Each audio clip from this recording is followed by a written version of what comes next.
Hello, everyone. Welcome back to Daily English Stories. This is another English learning video for you.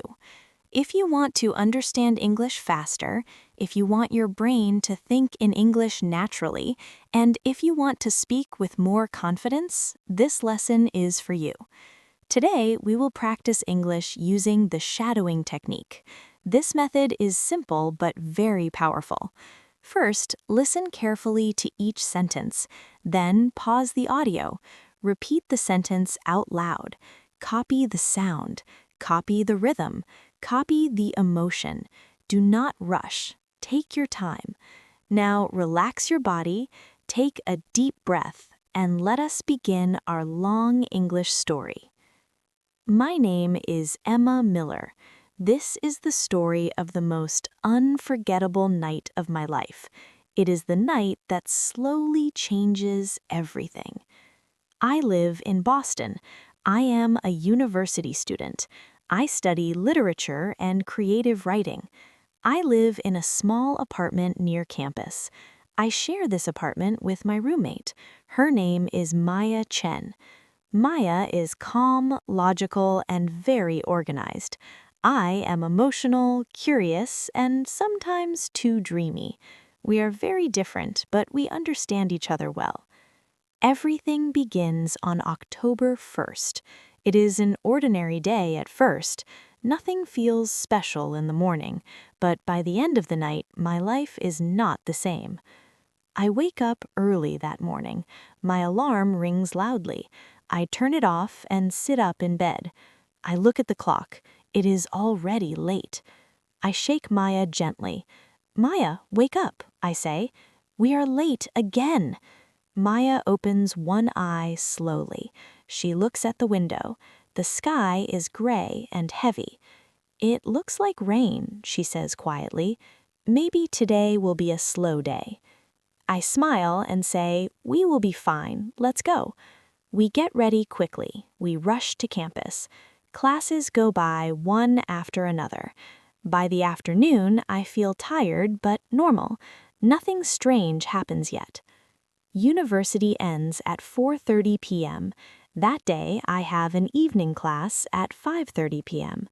Maya walks with me toward the cafeteria. She suddenly stops. She feels very tired. "Emma," she says, "I don't think I can go to the evening class today.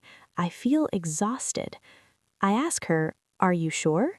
She nods slowly. "Yes, you go. I will go home and rest." So I go to the evening class alone. The class feels long. My mind feels heavy. Outside, the sky becomes darker and darker. Finally, the class ends at 7 p.m. I walk outside. The air feels strange. The wind moves fast. Then it happens. Rain starts to fall. Heavy rain. Cold rain. Within seconds, I am completely wet. I do not have an umbrella. My hair sticks to my face. My jacket is soaked. I look around desperately. I need shelter. Then I see it, an old bookstore on the corner. Warm yellow light shines from inside.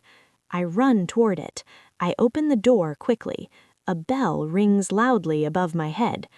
"Hello?" I call out. "Is anyone here?" No answer. The bookstore is silent.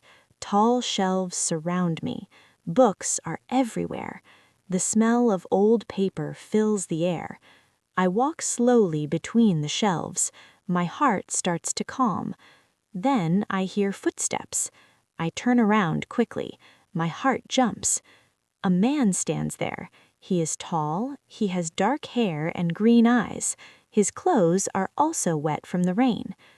"I'm sorry," he says gently. "I didn't mean to scare you." I breathe out slowly. "It's okay," I say. "I came in because of the rain." He smiles softly. "That rain is crazy," he says. "I'm Jake Morrison." "I'm Emma Miller," I reply. We stand there for a moment. Rain hits the windows hard. Thunder sounds far away. "This place feels strange," I say. "Where is the owner?" "I don't know," Jake says. I think we are alone. We walk around together. Jake stops at one shelf.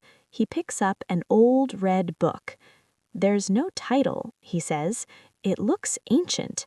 He opens it carefully. Inside, there is handwritten text. He reads aloud slowly. To the two people reading this together, your story begins tonight. I feel a chill. That's strange, I whisper. Very strange. Suddenly, all the lights go out. The bookstore is completely dark. I gasp. My heart races. Emma? Jake calls. Where are you? I'm here, I say quickly. I feel his hand touch mine. He holds it firmly. Don't worry, he says. I'm here with you. Then something impossible happens. One book starts to glow. A soft blue light fills the space. Do you see that? I ask. Yes, Jake whispers. I see it. We walk toward the glowing book. Jake picks it up. The lights turn back on. Inside the book are old photographs, black and white images, the same bookstore, a young couple holding hands. They look like us, I say quietly. Jake nods slowly. Yes, they do. Below the photo there are words. Sarah and John met here on a rainy night in 1952. Before we can speak, the front door opens. An old woman enters. White hair, kind eyes. You found the special book, she says calmly. She smiles. That book only glows for people who are meant to meet. She tells us the couple are her parents. Then she opens the door. The rain has stopped. Go, she says gently, but come back. Jake walks me home. At my door, he smiles. Thank you for tonight, he says. Good night, Jake, I reply. I cannot sleep. My mind is full. The next morning, Maya smiles knowingly. You're in love, she says. I deny it, but my heart knows. I return to the bookstore. Jake is there. I was hoping you'd come, he says. We go for coffee. We talk for hours. That night becomes the beginning. Months pass. We grow together. We learn together. We practice English together. Every week we return to the bookstore. Sometimes a rainy night changes everything. Now it's your turn. Go back. Pause after each sentence. Repeat out loud. This is shadowing. This is how you grow. Thank you for learning English with Daily English Stories.